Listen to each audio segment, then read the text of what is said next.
Morning. सभी को नमस्कार। मैं डॉक्टर अंकिता आज आईएफपीएच के 480वें हिंदी सेशन में स्वागत करती हूँ सभी का। सभी से रिक्वेस्ट है 1 मिनट के साइलेंट प्रेयर के लिए। धन्यवाद सभी को। ये हिंदी सेशन 7:30 से 8:30 बजे तक चलेगा और आज की हमारी वक्ता हैं डॉक्टर योगेश्वरी गुप्ता मैम। और मैम का टॉपिक है आज का जीवन शैली विकार और होम्योपैथी। और इससे पहले कि मैम अपना टॉपिक शुरू करें, मैं मैम के बारे में थोड़ा सा ब्रीफ इंट्रोडक्शन दे देती हूँ। मैम ने अपना वर्क जो है 2002 से शुरू किया था as a assistant professor materia medica में Swasthya Kalyan homoeopathic medical college and hospital Jaipur. और उसके बाद में 2007 से लेकर 2010 तक मैम ने सेम कॉलेज में एज अ एसोसिएट प्रोफेसर काम किया है। और उसके बाद में 2010 से 2014 तक सेम कॉलेज में प्रोफेसर मटीरिया मेडिका के रूप में काम किया है। और उसके बाद 2014 से 2017 तक मैम एचओडी और एचओडी मटीरिया मेडिका रही हैं और डीन रह चुकी हैं ज्योति विद्यापीठ वुमेन्स यूनिवर्सिटी जयपुर में। और सेम कॉलेज में ही मैम ने 2016 से लेकर 2017 तक एज अ प्रेसिडेंट भी काम किया है। और उसके बाद में जनवरी 2018 से वर्तमान समय में मैम प्रिंसिपल हैं Swasthya Kalyan homoeopathic medical college and hospital Jaipur में। और इसके साथ साथ मैम ने अपना बीएचएमएस एमडी एमपी के कॉलेज से कंप्लीट किया हुआ है और मैम ने अपनी पीएचडी भी कंप्लीट कर ली है। और साथ के साथ में मैम ने एक बुक लिखी है basics of materia Medica, a must read for homeopaths. साथ में ma'am SR Rajasthan Ayurveda university की बोर्ड ऑफ स्टडीज की मेंबर भी हैं और नो होम्योपैथी जर्नल और जर्नल ऑफ क्लासिकल होम्योपैथी की एडिटर इन चीफ हैं। और board of management academic council doctor SR Rajasthan Ayurveda university की फॉर्मर डीन रह चुकी हैं, जैसा कि मैंने बता दिया है। और मैम ने लगभग 40 से भी ऊपर आर्टिकल्स लिखे हुए हैं काफी सारे टॉपिक्स पे। और मैम को होम्योपैथी में अपने उत्कृष्ट योगदान के लिए काफी सारे अवार्ड्स भी दिए जा चुके हैं। जैसे कि 2023 में मानव सेवा ट्रस्ट राजस्थान ने मैम को सैल्यूट टू कलाम अवार्ड से नवाजा था। और 5 सितंबर 2023 को मैम को भारतीय जनता पार्टी ने बेस्ट टीचर अवार्ड दिया था। और ऐसे ही कई सारे अवार्ड्स हैं, जैसे कि 2021 में मैम को कोरोना काल में अपने उत्कृष्ट योगदान के लिए कोरोना वॉरियर जैसे 3 अवार्ड्स दिए गए थे। और ma'am as a inspector examiner और पेपर मॉडरेटर और थीसिस एवेलुएटर भी काफी एक्टिव हैं। मैम डिफरेंट यूनिवर्सिटीज में भी इनवाइट की जाती हैं एज अ स्पीकर। तो अम, मैम मैं हिंदी टीम की तरफ से आपका स्वागत करती हूँ और प्लीज आप अपना आज का सेशन शुरू कर सकते हैं। Thank you, Ankita Kushwaha. And first of all, thank you, doctor Madhur Shani sir, जिन्होंने मुझे ये अपॉर्चुनिटी दी इस इतने बड़े फोरम पे, international forum for promoting homeopathy. और आज 480वां सेशन ये चल रहा है और डेली बिना किसी उसके, चाहे बारिश हो जाए चाहे कुछ भी हो जाए, लेकिन ये सेशन डेली हुआ है, ये बहुत बड़ा अप्रिशिएबल वर्क है। ये हर कोई नहीं कर सकता, ये सानी सर जैसे ही लोग कर सकते हैं। इससे होम्योपैथी इसी से ही जिंदा है। तो मैं सर आपको सैल्यूट करती हूँ और आपका धन्यवाद भी ज्ञापित करती हूँ कि आपने मुझे इस प्लेटफॉर्म पे इनवाइट किया है। और आज का जो मेरा टॉपिक है, एक बार स्क्रीन शेयर कर लेती हूँ।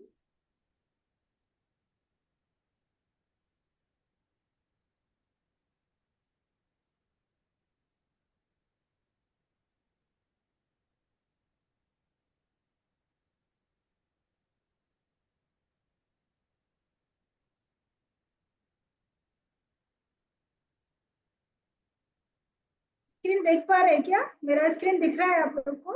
हाँ जी मैम। जी मैम। अच्छा, आवाज प्रॉपर आ रही है? Am I जी audible मैम। properly? हाँ, थैंक यू। Yes ma'am.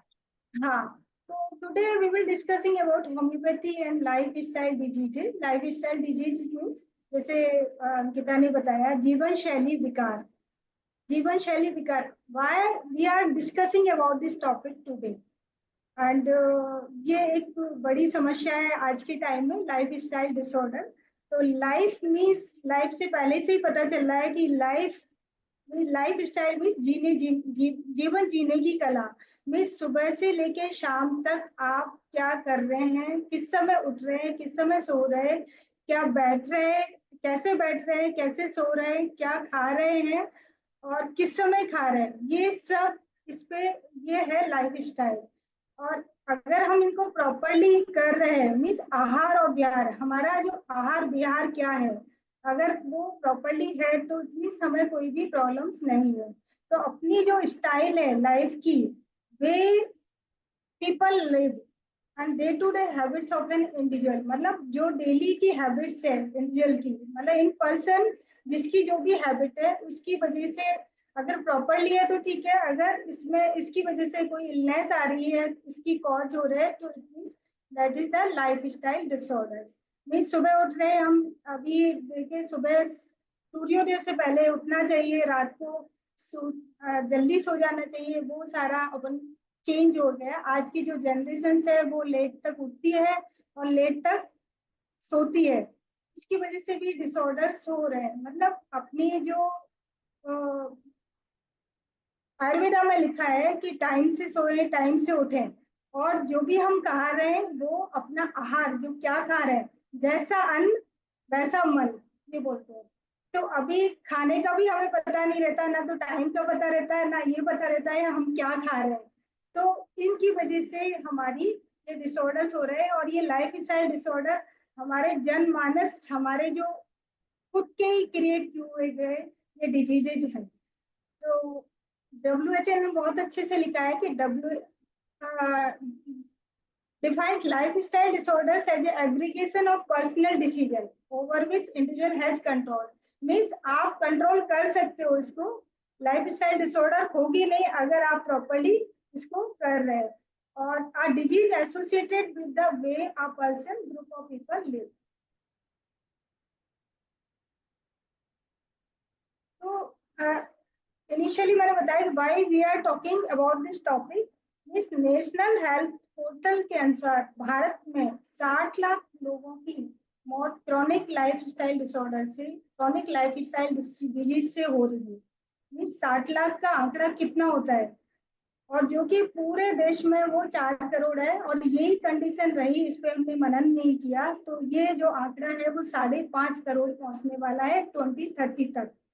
तो इस पे बहुत ज्यादा हमें मैक्सिमम, यहाँ मैं देख रही हूँ काफी सीनियर से होम्योपैथिक फ्रेटर्निटी जुड़ी है, तो इस पे हमें एक अवेयरनेस की बहुत ज्यादा नीड है. अब what are the main lifestyle diseases. Main जो 4 लाइफ स्टाइल मेन डिजीजेज हैं, ऐसे हार्ट डिजीज, ये हाइपरटेंशन, मेनली स्ट्रोक होते हैं, और इसमें 17.9 मिलियन डेथ्स होती है, वो हार्ट डिजीजेस की वजह से होती है. कैंसर है, सेकेंड मोस्ट है कैंसर है, जिसमें 10 मिलियन डेथ होती है, 10 मिलियन डेथ होती है कैंसर से हुई है. और ये 25 में 11 मिलियन होने वाला है कैंसर का डेथ रेट. और सेम रेस्पिरेटरी रेट, जिसमें क्रॉनिक ऑब्स्ट्रक्टिव पल्मोनरी डिजीज आती है, या फिर इसमें अस्थमा है, तो इसके 4.1 मिलियन जो डेथ्स हैं वो इसकी वजह से हो रही है. सेकेंड है, थर्ड वन है ओबेसिटी और मेटाबॉलिक डिसऑर्डर. ओबेसिटी आप देख रहे हैं कि हर 20% लोग अभी ओबेज है, मीन्स उनकी BMI है वो 25 से ज्यादा है, और ये जो BMI 25 से ज्यादा है वो 20% है, और ये 2030 तक 38% होने वाला है ओबेज. और ओबेज होंगे तो आपकी बहुत सारी प्रॉब्लम्स क्रिएट हो जाती है. इनफर्टिलिटी, ये भी एक लाइफस्टाइल डिसीज का कॉज है कि अब लेट मैरिज हो रही है, लोग अपने उस पर ज्यादा ध्यान दे रहे हैं, जॉब्स पे और अपने करियर्स पे ध्यान दे रहे हैं, मैरिज नहीं कर रहे हैं, मैरिज कर रहे हैं तो लेट मैरिज हो रही है, लेट मैरिज हो रही है तो फिर वो जो बच्चे हैं वो लेट कर रहे हैं, इसकी वजह से इनफर्टिलिटी क्रिएट हो रही है। एंड वन मोस्ट कॉमन है डायबिटीज मिलाइटिस टाइप 2, इसमें भी 2 मिलियन लोग जो है डायबिटीज मिलाइटिस में। So these are the main, many of the lifestyle diseases, but these are the main 4 diseases. Global burden of lifestyle diseases, अब cardiovascular diseases के देखिए अब 48% लोग कवर करते हैं, 21% कैंसर्स के हैं और 16% अदर्स में आते हैं, रेस्पिरेटरी डिजीज में 12% है, 3% डायबिटीज। वोकिंग इंडिया फिट रिपोर्ट्स ने 23 में एक रिपोर्ट दिया है कि 45% इंडियंस हैं जो अनहेल्दी है, जिसमें जो मेनली कॉज मिला है वो लाइफस्टाइल डिजीजेस का मिला है, जिसमें हाई ब्लड प्रेशर, हाइपरटेंशन के पेशेंट है या फिर डायबिटीज के पेशेंट। तो इन चीज पे हमें अर्जेंट अटेंशन करना चाहिए। Then what are the main root causes of these diseases? Bad diet options. I have already told you कि diet options क्या है, जिससे अपन क्या खा रहे हैं और कितना खा रहे हैं, क्वांटिटी कितना खा रहे हैं, कितनी बार खा रहे हैं और कब खा रहे हैं, ये सब पे डिपेंड करता है। कि लेट उठेंगे तो हम लेट खाएंगे और रात को भी लेट तक ही खाना खाते हैं, और 10-11 बजे 12 बजे नॉर्मल बात है, जबकि आयुर्वेदा साइंस कहता है कि सनसेट से पहले आपको खाना खा लेना चाहिए। और वो शायद वो जो जैन लोगों को मैं अप्रिशिएट करती हूँ, तो बहुत सारे जैनिज्म है वो ये फॉलो करते हैं, तो दिस इज वेरी। अभी जो स्विगी और जोमेटो आप देख रहे हैं, उसकी वजह से यंग जनरेशन तो 24 आवर मीन्स रात पे 12 बजे 1 बजे भी फूड अवेलेबल है, उसकी वजह से अपने जो डाइट ऑप्शन है वो खराब हो रहे हैं। और मल्टीग्रेन तो बिल्कुल ही खत्म हो गया, अभी अवेयरनेस आने लगे मल्टीग्रेन तो शुगर, डाइट में शुगर, सॉल्ट और ये मैदा की बनी हुई चीजें और प्रोसेस फूड ये बहुत ज्यादा आज की जनरेशन खा रही है, इसकी वजह से ओबेज हो रहे हैं और बहुत सारी मेटाबॉलिक डिसऑर्डर्स आ रहे हैं। लैक ऑफ एडिक्वेट स्लीप, रात को प्रॉपरली नहीं सोच रहे क्योंकि वर्किंग लाइफ स्टाइल से वो बहुत ज्यादा हंसी हो रही है, वर्क प्रेशर है, 16-16 घंटे आपको लैपटॉप पे बात काम करना पड़ता है। अभी की जनरेशन लॉन्ग सिटिंग ज्यादा हो रही है और वर्क प्रेशर की वजह से पर्सन सो नहीं पा रहे, तो इसके लिए भी इसकी वजह से भी लाइफ स्टाइल डिसऑर्डर्स हो रहे हैं। वर्क प्रेशर की वजह से जो सिटिंग जॉब है, मोबाइल है, गैजेट सब यूज कर रहे हैं, लैपटॉप यूज कर रही है, इसकी वजह से एक्सरसाइज नहीं हो रही, एडिक्वेट एक्सरसाइज नहीं कर रहे।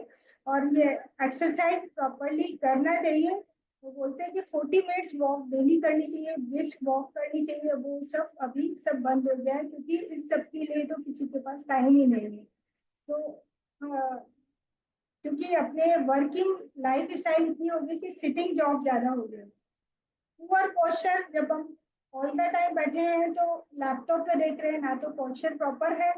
और आजकल वो जो सीट्स है, कुशंस की सीट्स हैं या सो रहे हैं, वो प्रॉपरली पोस्चर्स नहीं है, उसकी वजह से भी बहुत सारी problems, life style diseases create हो रही है। स्ट्रेस तो मेन रीजन है ही, ये स्ट्रेस आजकल है ये, क्योंकि वर्क प्रेशर है हर तरह का और उसकी वजह से। और मेन जो और भी कॉजेज है, स्मोकिंग, जो आज की जनरेशन से और स्मोकिंग ज्यादा कर रहे हैं, तो चाहे वो नॉन स्मोक रूप में हो, चाहे वो बीड़ी सिगरेट के रूप में हो, या फिर आप स्मोकिंग नहीं कर रहे तो लेकिन स्मोकिंग वाले एरिया में रह रहे हैं, जैसे सेकेंड हैंड स्मोकर जिसको बोलते हैं, उसके लिए भी ये उससे भी लाइफ स्टाइल डिजीज होती है। टबैको यूज कर रहे हैं, चाहे वो पेस्ट में यूज कर रहे हैं या उसको तम्बाकू के रूप में यूज कर रहे हैं, तो वो भी उससे भी बहुत सारी चीजें जो जाती है, जैसे कैंसर है, जो लंग कैंसर है वो स्मोकिंग की वजह से हो सकता है, या मुंह का कैंसर है, वो डेंटल कैंसर है, वो टबैको जो च्यू करते हैं हम, उससे भी हो जाता है। तो ये देखिए कि एक्सेस सोडियम इंटेक की वजह से 1.8 मिलियन एनुअल डेथ्स हो रही है, तो ये बहुत बड़ा आंकड़ा है।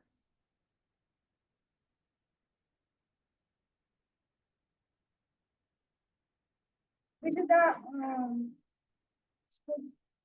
मैंने बताया है कि पॉजिटिव फैक्टर्स ही तो कार्डियोवास्कुलर डिजीज है, diabetes, cancer, chronic respiratory diseases, ये मेन जो कारण थे। इसमें टबैको यूज वो चारों में ही के कारण हो सकते हैं।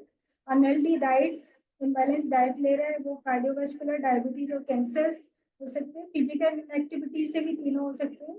और हार्मफुल यूज ऑफ अल्कोहल, जो ज्यादा अल्कोहल यूज कर रहे हैं उससे भी कार्डियोवास्कुलर डिजीजेस, डायबिटीज और कैंसर, ये चीजें।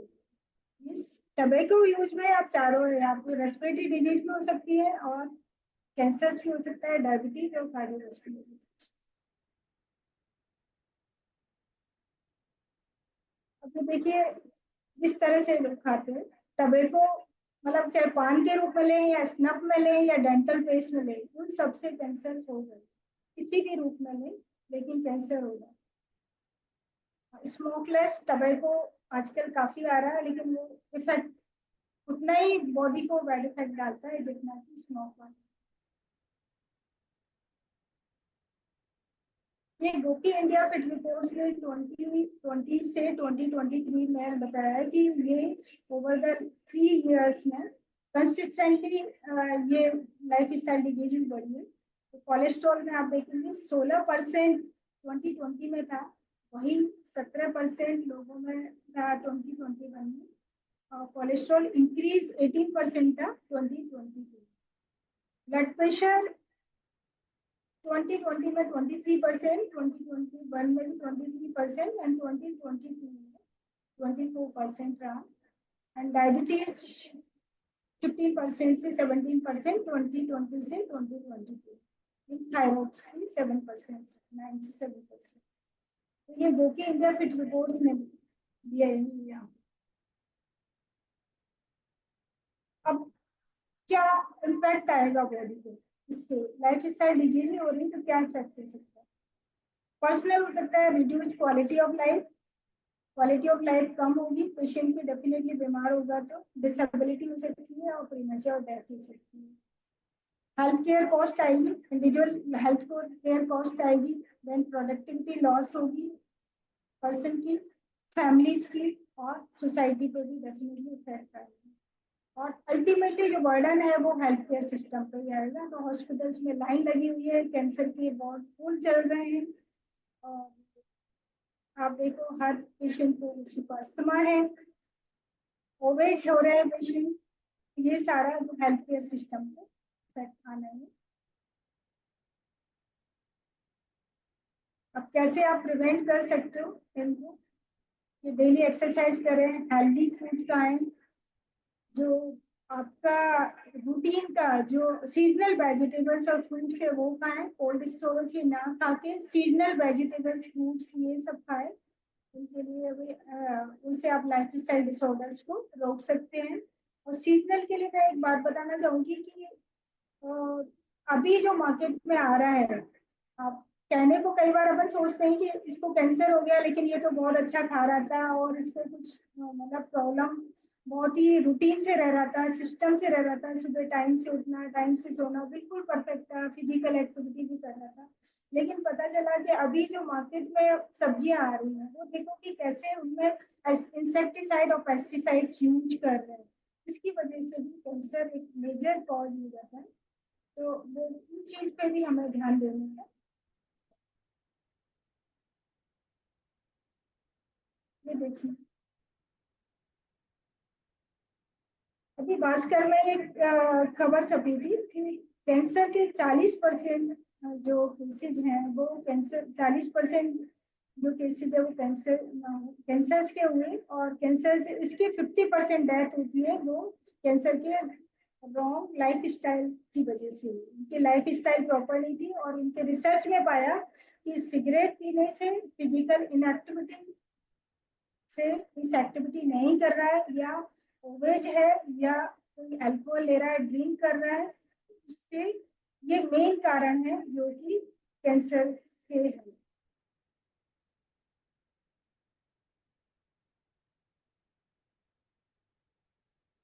और इसमें डॉक्टर फरहद के अनुसार फिजिकल एक्टिविटी जो मेन कैंसर का सबसे तीसरा वजह बताइए, जो कि WHO ने भी लिखा। मैक्सिको में देखिए पानी से सस्ती है, तो वो कोल्ड ड्रिंक पी रहे हैं, पानी नहीं पी रहे, कोल्ड ड्रिंक पी रहे हैं। अब कोल्ड ड्रिंक से आप एक 750 ml की कोल्ड ड्रिंक में करीब 40 ग्राम शुगर होती है, और अपनी बॉडी की जो रिक्वायरमेंट होती है वो 25 ग्राम्स होती है शुगर। तो एक दिन में सपोज एक पर्सन 2 लीटर पानी पीता है, पानी की जगह कोल्ड ड्रिंक पी रहा है, तो अभी डेली में कितना शुगर लेगा? तो अल्टीमेटली ये इफेक्ट आएगा बॉडी को। इसकी वजह से जो मैक्सिको में डेली अवेयरनेस हो रही है, ये सब अवेयरनेस हो रही है कि कोल्ड ड्रिंक नहीं पिए, कोल्ड ड्रिंक की सबको लत हो गई है, पानी की जगह कोल्ड ड्रिंक सर्व कर रहे हैं क्योंकि पानी महंगा है और कोल्ड ड्रिंक सस्ती है, और उनको उनका एडिक्शन भी हो गया है। तो ये स्कूलों में भी कोल्ड ड्रिंक्स और इनके लिए काफी इनके लिए पढ़ाया जा रहा है, अवेयरनेस की जाती है कि कोल्ड ड्रिंक से बहुत ज्यादा नुकसान हो रहा है। तो एक सोचने की बात है ये भी, कि कोल्ड ड्रिंक अल्टीमेटली नहीं पीनी चाहिए किसी को। अब ब्यूटी प्रोडक्ट्स में हम जो फीमेल से यूज करते हैं, फाउंडेशन है, लिपस्टिक है, या फिर मस्कारा है, ये सारा यूज करते हैं, इसमें एस्बेस्टस जो पाया जाता है, जो कि कैंसर प्रोड्यूस करता है। और एक बड़ी बड़ी कंपनियों में काफी सर्वे हुआ है, जॉनसन एंड जॉनसन जैसी कंपनी, बड़ी कंपनीज में सर्वे हुआ है कि ये कैंसर प्रोड्यूस करती है, और इससे मेसोथेलियोसोमा कैंसर होता है। और जो कि ये कैंसर होता है जो अपनी इंटरनल ऑर्गेन्स है, इंटरनल ऑर्गेन्स की जो लाइनिंग है, आउटर लाइनिंग, उनका कैंसर हो जाता है इससे। तो ये जो प्रोडक्ट, ये ब्यूटी प्रोडक्ट खराब ना हो उसके लिए एस्बेस्टस यूज कर रहा है, और वो काफी डेंजरस है क्योंकि कैंसर प्रोड्यूस कर रहा है। लेकिन इसके लिए अल्टीमेटली जो कॉस्मेटिक कंपनियां हैं, वो फिर से इसके अगेंस्ट रिसर्च करवा रही है कि हमारे ब्यूटी प्रोडक्ट में ये नहीं है, जबकि ये पाया गया है, और बड़ी बड़ी कंपनियों में अमेरिका में ये सब शोध भी हुई है, इसके लिए रिसर्च हुआ है, और रिसर्च में उन्होंने ये अब क्या एक्शन प्लान कर सकते हैं कि हम लाइफ स्टाइल डिसऑर्डर से वो ना हो। तो लाइफ स्टाइल डिसऑर्डर्स नहीं हो तो उसके लिए हम क्या क्या कर सकते हैं? जो कॉज है उसको अपन ने खत्म कर दिया, मीन्स उस पर ध्यान दे दिया, तो ऑटोमेटिकली लाइफ स्टाइल डिसऑर्डर्स नहीं। जैसे आपने टबेको कोई ले रहा है तो टबेको कंट्रोल कर लिया, या नहीं ले रहे हैं तो ये है, अल्कोहल कम कर दिया, सॉल्ट इंटेक एकदम से कम कर दिया, तो आपको हाइपरटेंशन जैसी बीमारियां नहीं होंगी। अनहेल्दी फूड्स है, बैलेंस डाइट ले रहे हैं अपन, फाइबर रिच डाइट ले रहे हैं, प्रोसेस फूड नहीं ले रहे हैं, और टाइम से खा रहे हैं, आहार विहार अकॉर्डिंग ऋतुचर्या और दिनचर्या आयुर्वेदा के अकॉर्डिंग कर रहे हैं, तो हमें लाइफ स्टाइल डिजीजेस होंगी नहीं। और फिजिकल एक्सरसाइज डेली बोलते हैं कि डेली एक्सरसाइज करनी चाहिए, 40 मिनट्स की वॉक कहते हैं कि बोलता है कि हार्ट बोलता है कि डेली मैं आपके लिए चलता रहता हूँ, एक सेकंड नहीं रुका, एक सेकंड रुका तो फिर गए। लेकिन हम हार्ट के लिए 40 मिनट नहीं चल सकते, तो 40 मिनट हमें डेली चलना चाहिए, जिससे हमारा बॉडी हेल्दी रहे। अवेयरनेस कैंप्स करें, हेल्थ लिटरेसी करें जगह जगह कि ये लाइफ स्टाइल डिसऑर्डर्स हो रहे हैं, इसके लिए हमें अवेयरनेस करनी चाहिए कि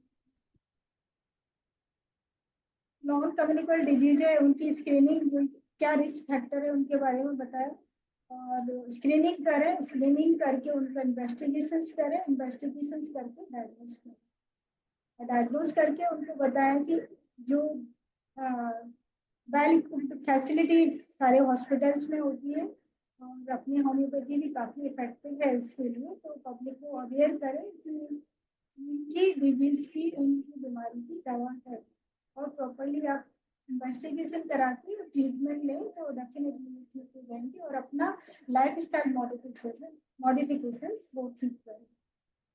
कंटिन्यू, अगर कोई डिजीज आ रही है तो कंटिन्यूस मॉनिटरिंग करें, और उसको सेकेंडरी जो इफेक्ट है उससे उनको प्रिवेंट करें। लॉन्ग टर्म केयर और मैनेजमेंट में मैंने आपको बताया, एलोपैथी, आयुर्वेदा, होम्योपैथी, ये सारे, और योगा, ये सारे कलेक्टिवली हम यूज करते हैं, तो डेफिनेटली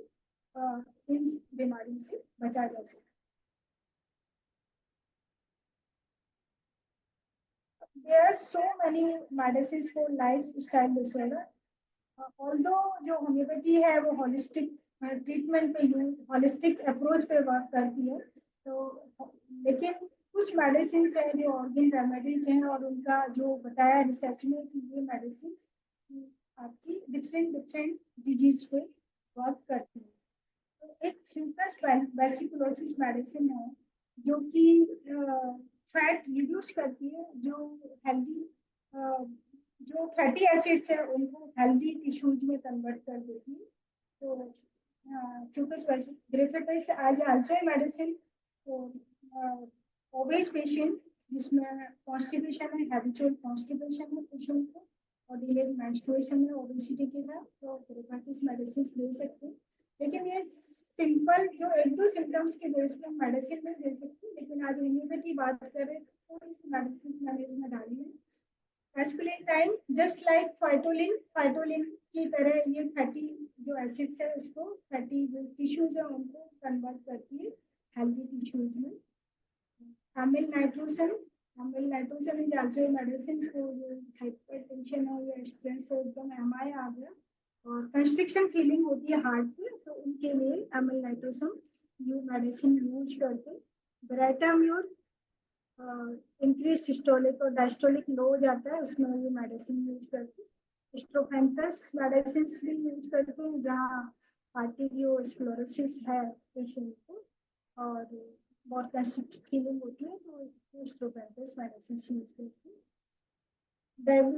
डायबिटीज के लिए साइजियम जैम्बोलियम मेडिसिन सभी यूज करते हैं, शायद बहुत सारे होम्योपैथी उसमें बहुत सारी रिसर्चेज भी हुई है और ये डायबिटीज के लिए काफी इफेक्टिव मेडिसिन है साइजियम जैम्बोलियम और केफ्लेंडा इंडिका, ये दोनों ही मेडिसिन उसमें फ्रीक्वेंसी और यूरिनेशन की बढ़ जाती है और थर्स्ट बढ़ जाती है, ये दोनों मेडिसिन। लेपिस एल्बस इसमें येलो डिस्चार्जेज होता है और पेन कैंसर में जनरली यूज करते हो लेपिस एल्बस। कॉन्डेरांगो एब्डोमन और स्टमक के कैंसर्स के लिए यूज करते हैं। कैल्किरिया फ्लोर मेडिसिन भी also medicine for cancer, anti cancerous property calcarea fluor में भी होती है जो मैलिग्नेंसी में भी ये मेडिसिन यूज करते हैं। तो there are so many medicine, ये थोड़ा सा मैंने दिया है, बाकी होलिस्टिक अप्रोच पे अपन जब काम करते हैं इंडिविजुअल कॉन्स्टिट्यूशनल मेडिसिन देते हैं, they are more effective than this. Homeopathic lifestyle disorders पे बहुत सारी होम्योपैथिक रिसर्च हुई है और ये होलिस्टिक अप्रोच है, होलिस्टिक सिस्टम है मेडिसिन का और इस पे बहुत सारी रिसर्च हुई है कैसे लाइफस्टाइल डिजीज पे हम इसको मैनेज कर सकते हैं। डायबिटीज है, हाइपरटेंशन है, ओबेसिटी है या फिर कैंसर है, उन पेशेंट को कैसे मैनेज कर सकते हैं होम्योपैथी से, बहुत सारी रिसर्च हुई। एक ये रिसर्च इसमें मैंने ऐड की है, तो pre clinical updates of homeopathic medicine जो डायबिटीज मेलाइटिस पे हुई है, ये ओनली नैरेटिव व्यू है, तो उसमें पबमेड और होम ब्रेक्स इसमें 2019 नवंबर से पहले जो भी रिसर्च हुई है ये इसमें सर्च में डाला था और सर्च में होम्योपैथी एंड डायबिटीज ये दो सर्च में डाले तो पाया गया कि 15 स्टडीड हुई है, 15 स्टडी हुई है इस पे और इसमें करीब 20 मेडिसिन जो डायबिटीज के लिए इफेक्टिव पाई गई और मेनली इसमें साइजियम जैम्बोलियम एंड केफ्लेंडा इंडिका, तो मेजोरिटी ऑफ पेशेंट में ठीक हुई। इस 15 स्टडी मिली, ये 2019 का डेटा है स्टडी और ये CCRH में स्टडी पब्लिश हुई है और वेस्ट बंगाल कोलकाता और CCRH के कोलैबोरेशन में ये हुई स्टडी। इसका सेकेंड स्टडी ये है कि ये essential hypertension single blind randomised placebo control trial हुआ है और इसमें देखिए 2127 पेशेंट को स्क्रीन किया और ये स्टडी हुई है अक्टूबर 2013 से लेके मार्च 2018 के बीच में। इसमें 2127 पेशेंट को स्क्रीनिंग किया और 217 पेशेंट इंक्लूजन क्राइटेरिया में आए, रेंडमाइजेशन में आए और इसमें बहुत ही ज्यादा इफेक्टिव ये मेडिसिन रही है homeopathic medicine. along with LM potency use की कॉन्स्टिट्यूशनल विद along with इनका लाइफ स्टाइल मॉडिफिकेशंस। तो दोनों homeopathy constitutional medicine plus life style modification दोनों साथ में लिए तो इसका काफी अच्छा रिजल्ट इसमें है। ये स्टडी भी CCRH में न्यू दिल्ली में हुई है और ये चेन्नई और तमिलनाडु का जो CCRH यूनिट है CRI यूनिट उनमें। ये केस स्टडी है जो कि ओबेसिटी का केस स्टडी है। इसमें 90 kg पेशेंट का वेट था, 49 ईयर्स की फीमेल थी और 90 kg वेट था और ये करीब 1.5 साल ट्रीटमेंट इसका चला था और लाइफ स्टाइल मॉडिफिकेशन के साथ कॉन्स्टिट्यूशनल मेडिसिन इसकी क्राइटेरिया कहाँ निकली थी तो 30 से स्टार्ट करके उसको 10 M तक ले गए थे और ऑलमोस्ट 36 kg वेट कम हुआ था 1.5 साल में। तो एक ड्रास्टिक चेंजेस आया और इस पेशेंट को ऊपर वेट ज्यादा था तो सीढ़ियाँ चढ़ने में उसको प्रॉब्लम्स होती थी और असेंडिंग में, और दूसरा घुटनों में पेन रहता था, नी पेन रहता था और उसको काफी अच्छा इससे रिजल्ट आया। तो घुटनों का पेन भी ठीक हो गया उसका काफी कुछ। वेट कम करेंगे तो ऑटोमेटिक भी कम हो जाएगा, लेकिन लाइफ स्टाइल मॉडिफिकेशन के साथ हमने होम्योपैथी कॉन्स्टिट्यूशनल मेडिसिन दी और उसका इफेक्ट था।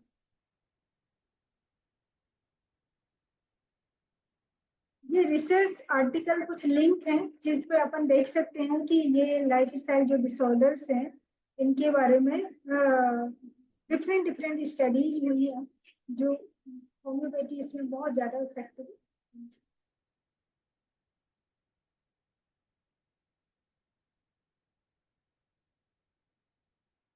कुछ रेफरेंसेज हैं और जो पीयर रिव्यू पब्लिकेशंस हुए जिसमें स्टडी हुई है कि होम्योपैथी काफी इफेक्टिव है लाइफ स्टाइल डिजीजेस के लिए।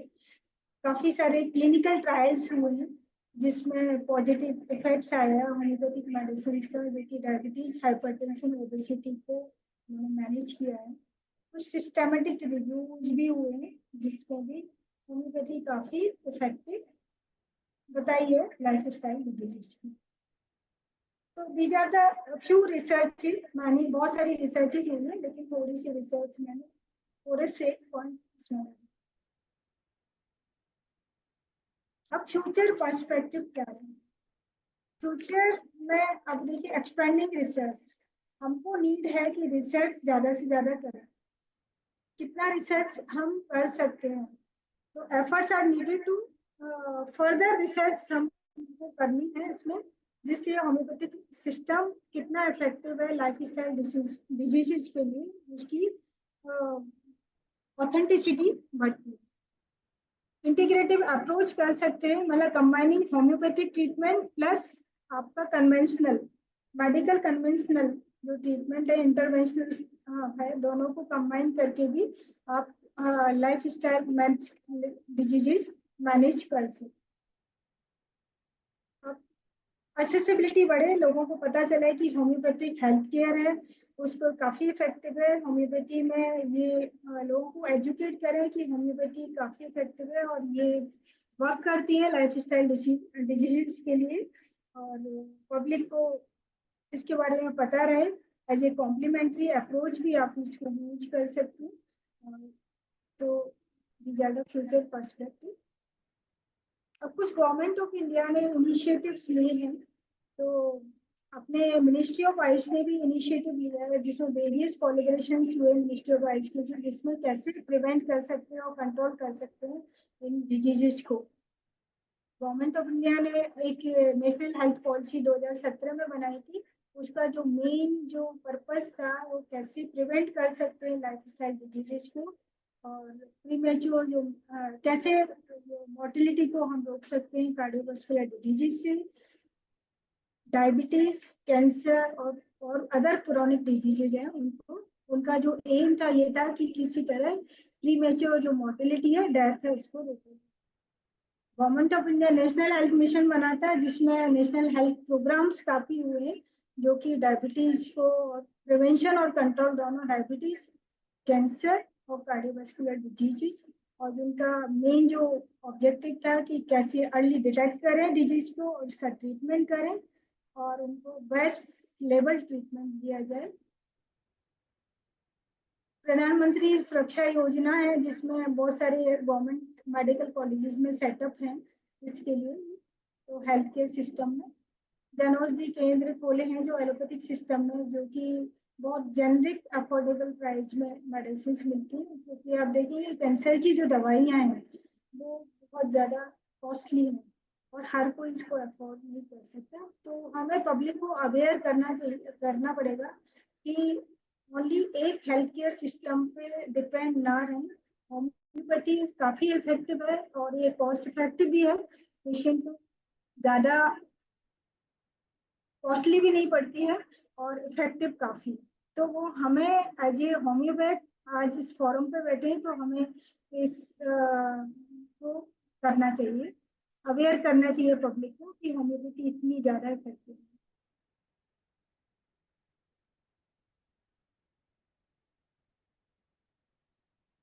इंटीग्रेटिंग मेनली जो होम्योपैथी सिस्टम है लाइफ स्टाइल में इंटीग्रेट करें इसको, कैसे अपन इंटीग्रेट कर सकते हैं इसको और अदर सिस्टम के साथ इंटीग्रेट करें। हेल्दी डाइट लें और बैलेंस डाइट लें, न्यूट्रिएंट रिच डाइट लें, प्लेंटी ऑफ फ्रूट्स, जितने भी हो सके फ्रूट्स वेजिटेबल्स लें। और fruits vegetable as I have already told you कि सीजनल वेजिटेबल्स और फ्रूट, सीजन का जितना भी फ्रूट्स वेजिटेबल है वो जितना खा सकते हैं वो खाएं। और मल्टीग्रेन का अभी काफी अवेयरनेस गवर्नमेंट ने भी किया है कि मोटा अनाज खाएं, बाजरा है, मक्का है, वो सब व्हीट पे ही डिपेंड नहीं रहें और व्हीट हो सके तो कम से कम खाएं क्योंकि उसको डाइजेशन में बहुत टाइम लगता है। और रेगुलर एक्सरसाइज करें, 40 मिनट की वॉक, ब्रिस्क वॉक डेली करनी चाहिए और कम से कम 5 डेज वीक में एक्सरसाइज करनी चाहिए, जिससे कि हम इस फिजिकल एक्टिविटी जो नहीं हो रही है उस पर एकदम से हमें लग जाना चाहिए कि एक्टिविटी पर वीक होना चाहिए, डेली होना चाहिए लेकिन पर वीक होना चाहिए। मॉर्निंग वॉक, इवनिंग आफ्टर खाने के बाद, और खाने के बाद वॉक करना चाहिए और सन सेट से पहले फूड खा ले जिससे पूरा डाइजेशन उसका हो जाए। और लिमिट से ही खाएं जितना बॉडी को रिक्वायरमेंट है। कई बार अपन ओवर ईटिंग कर दें, आज पार्टी में जाना है तो इतना सब खा लेते हैं कि मशीन अपनी बॉडी की परवाह नहीं करते, उसको समझ नहीं आता कि क्या कर। बैठे बैठे टीवी देख रहे हैं, टीवी देखते देखते अब ये ऑर्डर कर दिया और कभी पिज्जा खा रहे हैं, कभी कुछ खा रहे हैं। और इनमें कितनी एनर्जी, जितना एनर्जी इनटेक कर रहे हैं उतना एनर्जी बाहर जा नहीं रही, मतलब एनर्जी कंज्यूम नहीं कर रहे, इनटेक ज्यादा कर रहे हैं, तो अल्टीमेटली हम ओबेज हो जाते हैं। और ये अभी यंग जो बच्चों में काफी आपने देखा होगा ओबेसिटी की काफी प्रॉब्लम्स आ रही है क्योंकि फिजिकल एक्टिविटी बिल्कुल ही रही ही नहीं।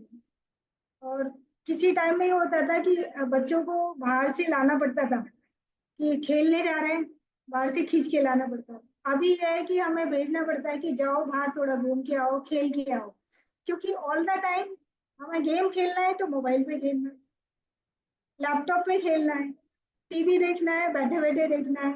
और कितना खा गए बैठे बैठे पता नहीं, टीवी देखते देखते कितना खा गए वो सब कुछ पता नहीं रहता।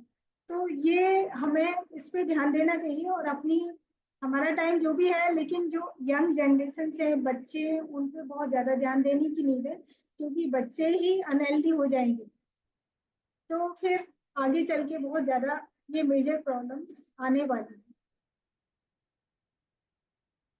स्मोकिंग क्यूट करें और धीरे धीरे ग्रेजुअली कम करके क्यूट करें, क्योंकि स्मोकिंग में आपने देखा कि कई बार देखा कि कैंसर हो गया, लंग कैंसर हो गया किसी का, और पता चला कि ये 30 40 50 45 की डेथ हो गई, तो पता चला उसने कहा कि मैंने मैंने तो कभी स्मोकिंग ही नहीं की। अब स्मोकिंग नहीं की तो फिर कैसे डेथ होगी, तो पता चला वो अपने दादाजी से इतना अटैच था और उसके दादाजी बीड़ी पीते थे। तो दादाजी तो सरवाइव कर गए लेकिन वो उनको ले बैठे। तो ये सब चीजें ये है कि हमें पब्लिक को अवेयर करना है और मेनली ये यंग बच्चों को, और जो गांव में लोग रहते हैं, विलेजेस में रहते हैं, तो उनका ज्यादा ही चलन है कि बीड़ी सिगरेट ये सब हुक्का ये सारा पीते हैं और वो बच्चे भी साथ में रहते हैं। तो पूरा माहौल ही वो स्मोक वाला होता है। तो वो डेफिनेटली, आप स्मोक नहीं कर रहे लेकिन सेकंड हैंड स्मोकर है तो डेफिनेटली आपको इफेक्ट आएगा। और स्ट्रेस मैनेजमेंट करें उसके लिए योगा, प्राणायाम जो भी कर सकते हैं वो करना चाहिए।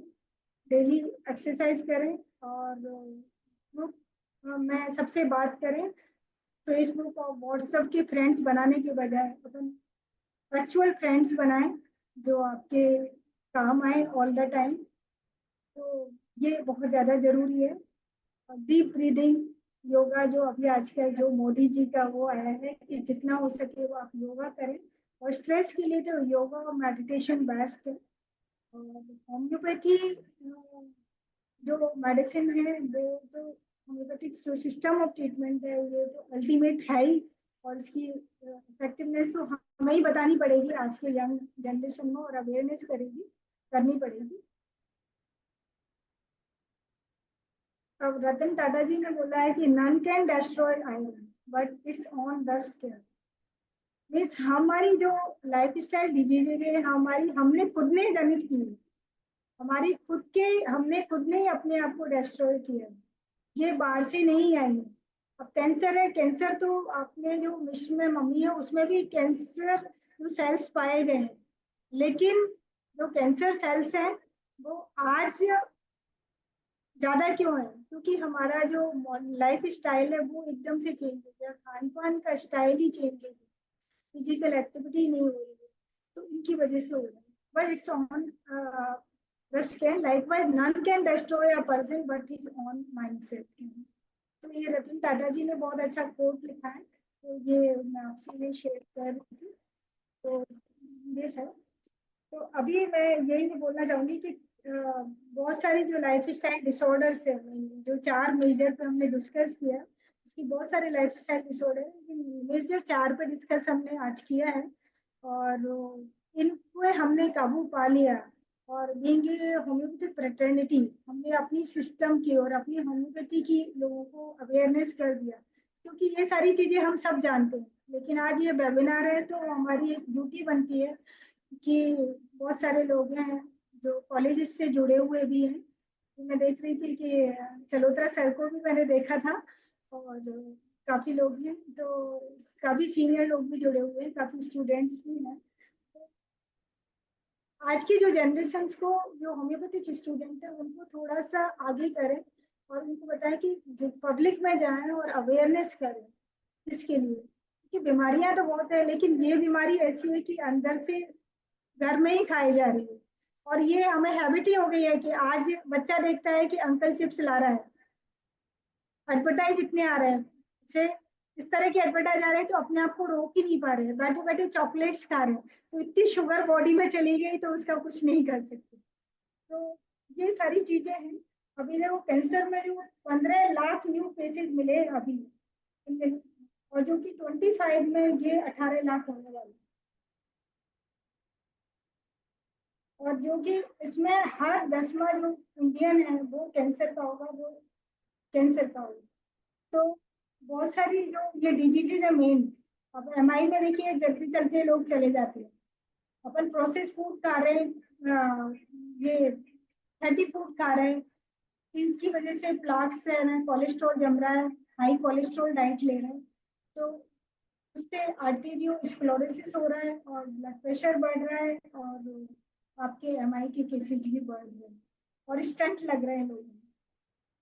और एक दूसरा है कि कोलेस्ट्रॉल कम करने के लिए जो हम एलोपैथी मेडिसिन खा रहे हैं, वो जो एलोपैथी मेडिसिन है वो उससे डायबिटीज होती है, डायबिटीज क्रिएट करती है कोलेस्ट्रॉल की जो मेडिसिन खाते हैं। तो इनका ब्लड शुगर लेवल उससे बढ़ता है। और बहुत सारी आपने कोविड के टाइम में देखा होगा कि जितनी भी एलोपैथी मेडिसिन हुई, मैं I am not against with the allopathy, but कुछ जो है कामयाब वो तो है ही सिस्टम में कि कोविड के टाइम में जो मेडिसिन ली, जिन्होंने भी मेडिसिन ली जो आईसीयू में चले गए वो आज तक भी डायबिटिक है, उनका ब्लड शुगर लेवल कम हो ही नहीं। तो यहाँ हमारी जो होम्योपैथी है वो काफी इफेक्टिव है। और ये होम्योपैथी की जो इफेक्टिवनेस को हमको पता होना चाहिए। और जो आजकल जो एडवांस टेक्नोलॉजी आ गई है कि ग्लोबलाइजेशन है, डिजिटल फैमिली लाइफ है, स्ट्रेस है और कॉम्पिटिटिव वर्किंग पैटर्न है, सेल फोन्स यूज कर रहे हैं बैठे बैठे, लैपटॉप यूज कर रहे हैं, कंप्यूटर्स पे बैठे हुए, तो ये सब नेगेटिव इफेक्ट डाले डेली लाइफ के। तो अल्टीमेटली ये सारी चीजें हैं जो लाइफ स्टाइल डिसऑर्डर्स पे करती हैं। और इसी के साथ ही मैं कोई चैट में कोई क्वेश्चंस हैं तो बताइए। हाँ, थैंक यू योगेश्वर जी, आपने बहुत अच्छा प्रेजेंटेशन किया है और आपने पूरा सिनेरियो हम लोगों के सामने में प्रस्तुत किया है कि अभी हम लोग का इसको आप पीपीटी को अब हटा दीजिए। ओके, पीपीटी को शेयर खत्म कर दीजिए। तो इस पे बहुत अच्छे चर्चा आपने किया, कुछ दवाइयों का भी चर्चा किया। लाइफ स्टाइल से जो है सो हर एक व्यक्ति का तो अपना अपना होता है, हम लोग सबको जानते हैं। हम लोग अपने ढंग से जीना चाहते हैं, अपने ढंग से, ये तो हम लोग का जन्म सिद्ध अधिकार भी है। लेकिन इसके साथ में यह भी होता है कि वह अधिकार का हम दुरुपयोग करते हैं या सदुपयोग करते हैं, इस बात को रखना चाहिए। मैं कुछ बातें आपको शेयर करना चाहूँगा। हम लोगों के होम्योपैथिक पर्सपेक्ट में डॉक्टर हैनीमैन के माध्यम से, क्योंकि आप सभी अवगत होंगे कि 1797 में किसने इस आर्टिकल को पढ़ा है, are the obstacles to certainty and simplicity in practical medicine insurmountable. ये 1797 में डॉक्टर हैनीमैन ने एक लेख लिखा है और उस लेख का नाम है are the obstacles to certainty and simplicity in practical medicine. व्यवहारिक मेडिसिन के लिए कितना, कौन से प्रैक्टिकल हो सकते हैं, क्योंकि ऑब्स्टैकल्स टू रिकवरी में हैनीमैन ने माइज्म की बात करी, फिर ऑब्स्टैकल्स टू रिकवरी में उन्होंने बाहर किया। तो कहता है कि कुछ ऐसे सर्टिनिटी हैं जिसको कि हम लोग जैसे माजमा तो है ही, ये तो हम लोग मान लेते हैं, लेकिन उसके बाद भी कुछ ऐसे बातें हैं और जिसका कि जिक्र इन्होंने इस आर्टिकल में किया है 1797। जिन्होंने नहीं पढ़ा है मैं उनको कहूंगा कि इस आर्टिकल को जरूर से पढ़िए। और इस आर्टिकल, ये आर्टिकल आपको मिल जाएगा हैनीमैन के लेसर राइटिंग में, बहुत छोटी छोटी आर्टिकल्स हैं जहाँ एक कलेक्शन है, वहाँ मिल जाएगा। और इसमें लाइफ स्टाइल के विषय में कुछ वास्तविकता पर वो बताते हैं।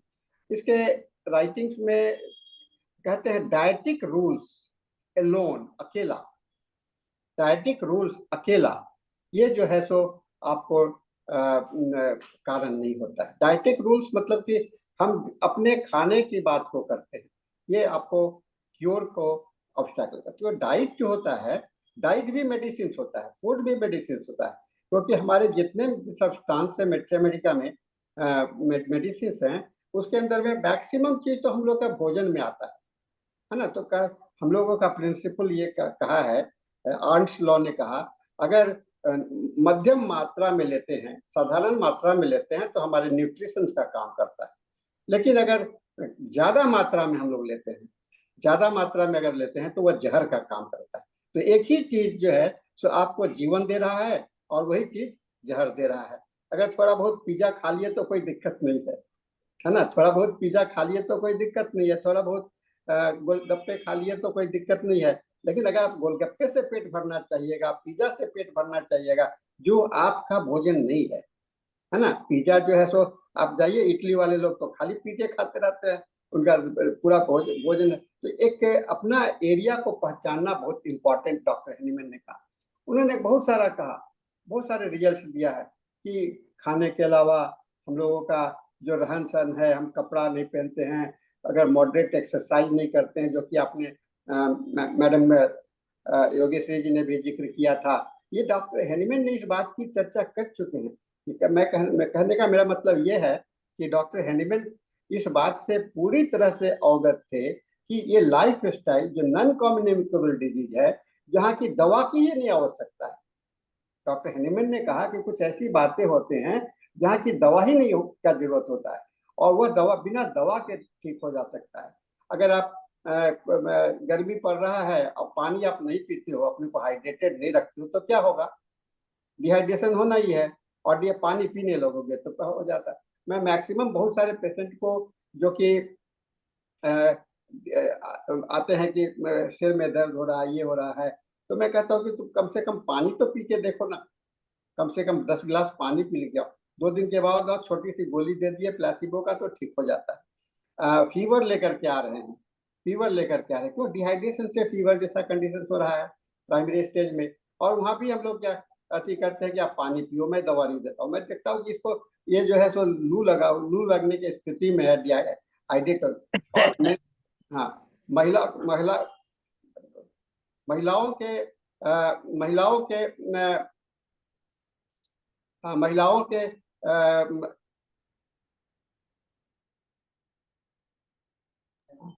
महिलाओं के केस में आप देखिएगा कि मेंस्ट्रुएशन होता है, और मेंस्ट्रुएशन के समय में आपके बॉडी से फ्लूइड निकल रहा है ना, ब्लड जो डिस्चार्जेज हो रहे हैं, वहां पर डिहाइड्रेशन का बहुत बड़ा स्कोप देखा गया है।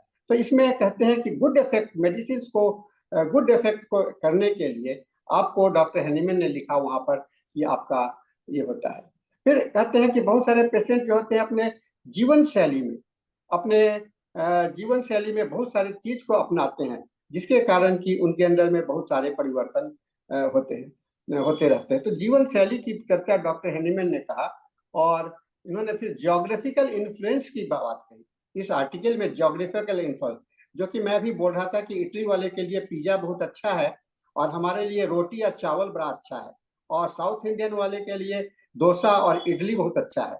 ये है क्योंकि रीजनल ज्योग्राफिकल इफेक्ट्स जो है, तो ये डॉक्टर हेनीमैन ने इस बात में, देखिए कितना उनकी दूरदृष्टि है।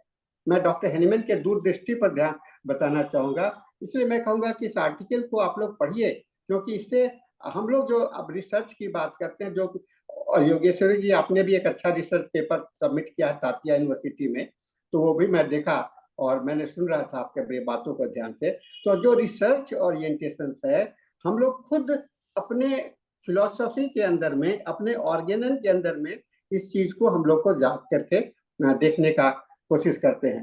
कहते हैं कि any remedy works on the same disease regardless of geography. कहते हैं कि कोई भी दवा काम करता है, लेकिन फिर वही पर बात करते हैं डॉक्टर हेनीमैन, लेकिन अगर हम एक मरुभूमि में रह रहे हैं, राजस्थान का जो वो डेजर्ट्स वाला इलाका है, अगर वहां पर रह रहे हैं, वहां पर नेट्रम्यूर खा रहे हैं, तो वह काम करेगा क्या? काम करने का काम तो करेगा, लेकिन उसके लिए एक इन्वायरमेंट क्रिएट करना पड़ेगा, उसके लिए एक वातावरण क्रिएट करना पड़ेगा। ये डॉक्टर हेनीमैन कहते हैं। यानी कहने का मतलब है कि एक हाथ से ताली नहीं बजती है ना, एक हाथ से ताली नहीं बजती है। इसके लिए आपको दवा को काम करने के लिए प्रयास करना पड़ेगा। आप खाली खाए जा रहे हैं, बड़ा अच्छा आप बता रही थी कि टीवी देख रहे हैं, खाना खाए जा रहे हैं, कितना खाए तो पता ही नहीं, और आपका पेट का साइज कितना है ये आपको पता है। हम तो पेशेंट आता है, कहता है कि डॉक्टर साहब मेरे पेट में बहुत गैस बन रहा है। मैं बोला कि कितना, कैसे कैसे खाते हैं? तो मैं देख रहा कि तो बहुत ओवर ईटिंग करता है, बैठ जाता है, टीवी देखते रहता है, इसको खाना ये। मैं कहता हूँ कि आपका पेट का साइजवा कितना बड़ा है, आपको पता है क्या? तो उसको पेट का साइज बताइएगा। मैं बोला कि इसमें कितना किलो अनाज हटा सकते हैं, है ना। ये थोड़ा थोड़ा मजाक में भी हम लोगों ने पेशेंट को बताते हैं कितना किलो है। तो वो मैं उस समय में कहते हैं कि आप कम से कम उसको काम करने के लिए अगर पूरा एक उसका बैग में अगर पूरा बैग को मटेरियल से भर दीजिएगा, तो उसका जो इलास्टिसिटी तो खत्म हो जाएगा, वो अजगर सांप बन जाता है। अजगर सांप जो है ना, से एक बड़ा सा जानवर को खा लेता है और कई एक दिन तक सोए रहता है उसको पचाने के लिए। उसको पचाने की आवश्यकता नहीं, लेकिन हम तो अजगर सांप हैं, हम तो मनुष्य हैं, हमको तो एक्टिविटी चाहिए, हमको डेली चेंजेस चाहिए। तो ये सब चीजों को ध्यान में देना बहुत जरूरी होता है। और कहते हैं कि डिस्ट्रॉइंग डिजीज को डिस्ट्रॉय करने के लिए, डिजीज को डिस्ट्रॉय करने के लिए डॉक्टर हेनीमैन ने फिर यहीं पर कहते हैं, आप पेज नंबर 317 में देखिएगा, यहीं पर ये कहते हैं कि आपको रेजिस्टेंस आउटसाइड फैक्टर्स के साथ में सामंजस्य स्थापित करना पड़ेगा। आउटसाइड माने हम जो इस ब्रह्मांड में जी रहे हैं, हम जहां रह रहे हैं, वहां पर हम अपने आप को एस्टैब्लिश किस प्रकार कर रहे हैं, उसके में अगर हम राजस्थान के रहने वाले हैं, योगेश्वरी जी शायद राजस्थान की रहने वाली हैं, हाँ, तो वहां पर के वातावरण में आप एडजस्टेड हैं तो आपका वो जन्म का एक प्रभाव है। लेकिन अगर उस वातावरण में आप एडजस्टमेंट नहीं हो रहा है, इसका मतलब क्या हुआ? हम बिहार के वाले हैं और यहाँ बिहार में नॉर्थ इंडिया में नॉर्थ बिहार में बहुत सारे बाढ़ आता रहता है ना, और फिर सुखाड़ भी होता रहता है। तो हम उस बाढ़ में जीने के लिए हम अपने आप को एडजस्ट नहीं कर पाते हैं, तो लोग तो अकाल मृत्यु होना ही है ना, अकाल मृत्यु होना है, अकाल। और मैं देखता हूँ कि बहुत सारा रोग इसी तरह से हम लोगों के संसार में फैलता रहता है। कहते हैं पुअर इन्वायरमेंट, है ना, पुअर इन्वायरमेंट। अब पेशेंट बहुत सारे आते हैं, खास करके झोपड़ी झुग्गे में रहने वाले लोग। अब वह जहाँ रहते हैं वहीं पर बगल में लैट्रिन भी करते हैं, वहीं पर बगल में सभी कुछ रहता है, गंदगी फैली रहती है। अब उसको हम कहें कि तुम एक नहीं वहां से हट जाओ, क्या यह संभव है? उसके पास में तो पैसा ही नहीं है कि अपना मकान कहीं बदले, क्या कहाँ पर ले जाए। तो उसके लिए हमको क्या करना पड़ेगा? उसको लिए तो हमको बताना पड़ेगा ना कि उसको आप कैसे वहां की साफ सफाई को बढ़ाओ। तो ये पीएसएम का पढ़ाई हमारी की जाती है ना, बीएचएमएस में हम लोग को पीएसएम कम्युनिटी मेडिसिन की चर्चा की गई है। और कम्युनिटी मेडिसिन में मैं तो कहता हूँ कि सभी छात्रों को गांव में ले जाना चाहिए, दिखलाना चाहिए कि वहां पर आप कैसे आप काउंसलिंग करेंगे। डॉक्टर हेनीमैन काउंसलिंग की बात करते हैं, काउंसलिंग की बात करते हैं, और काउंसलिंग की कैसे करना है वह आप प्रैक्टिकल डिमॉन्स्ट्रेशंस के साथ में करना चाहिए। अगर काउंसलिंग आप सही ढंग से नहीं कर रहे हैं तो हम लोग जो है सो हम लोग का जो है सो ये आपका दवाई नहीं काम करेगा। कहता है कि कभी भी एक हाथ से ताली नहीं बजती है, आप कितना भी दवाई देते रहिए काम नहीं करता है। और ऐसा मैंने भी अनुभव किया हूँ। कोई पेशेंट जो है तो आपके हम मेंटल पेशेंट्स आते हैं, स्ट्रेस से परिवर्तित हैं। अब स्ट्रेस मैनेजमेंट प्रॉब्लम तो सॉल्व करना पड़ेगा ना, स्ट्रेस मैनेजमेंट प्रॉब्लम तो सॉल्व करना पड़ेगा, उसको बताना पड़ेगा कि कैसे स्ट्रेस से दूर हो जाए, है ना। एक पति पत्नी आई और वो काफी, तो पेट में गैस है, ये है, बहुत सारी शिकायत थी। जब मैं केस हिस्ट्री करने लगा तो देखा कि उन दोनों का जो रिलेशनशिप है बहुत तनाव में रहता है और यहाँ तक होता है। तो मैं एक दिन उन लोगों से सीधा एक सवाल किया और मैं डायरेक्ट अटैक भी करता हूँ। मैं कहा डाइवोर्स कहीं नहीं कर लेते हैं आप लोग? क्योंकि देखिए हम काउंसलिंग का बहुत सारा आयाम होता है। आप पेशेंट को जॉल्ट देना, झटका देना और उसको समझाना। ये कहते हैं कि काउंसलिंग के अंदर में साम दाम दंड भेद 3 बात की जाती है, उन्हें बताना पड़ता है। तो और काउंसलिंग के लिए डॉक्टर हेनीमैन ने बहुत अच्छा चर्चा किया है कि आप लाइव पे चर्चा किया है। और डॉक्टर हेनीमैन का जो कहा मेंटल डिजीज के विषय में आप जाएंगे तो कहा कि जो कुछ एक तरह का मेंटल डिजीज होता है वहाँ दवा की आवश्यकता नहीं होती है। ये डॉक्टर आप ऑर्गेनिक के फॉर्म में भी देख लीजिएगा, दवा की आवश्यकता नहीं होती है, वहां पर काउंसलिंग की आवश्यकता होती है, उसे अपने जीवन शैली सुधारने की आवश्यकता होती है। इसलिए डॉक्टर हेनीमैन शुरू से बहुत ज्यादा इसमें सतर्क है।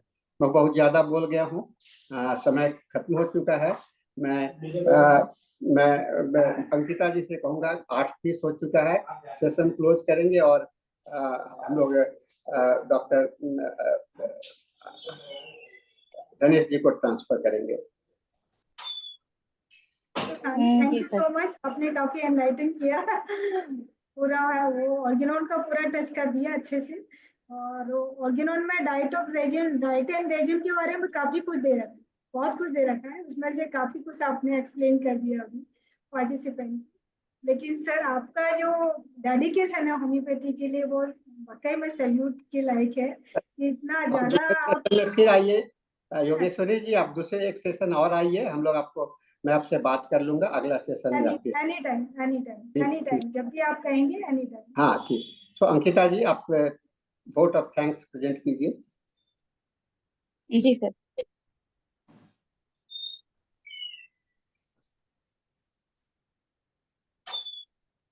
Thank you so much ma'am, आज का इतना नॉलेजेबल सेशन लेने के लिए और अपना टाइम हमें देने के लिए। IFPH की हिंदी टीम की तरफ से मैं आपका धन्यवाद करती हूँ। और आपसे यही रिक्वेस्ट है कि आप ऐसे ही IFPH के साथ जुड़े रहें और आगे भी कभी अपना टाइम हमें दें और हमारा ज्ञानवर्धन करें। आज का सेशन काफी अच्छा था। और इसी के साथ में हमारा 7:30 से 8:30 का हिंदी सेशन समाप्त होता है। और 8:30 बजे से 9:30 बजे तक इंग्लिश सेशन होगा, सेम इसी लिंक से। जो लोग भी उसको सुनना चाहते हैं कंटिन्यू कर सकते हैं। और अगला सेशन डॉक्टर धनेश सर मॉडरेट करेंगे, उसके लिए मैं माइक उनको हैंड ओवर करती हूँ। Over to you sir.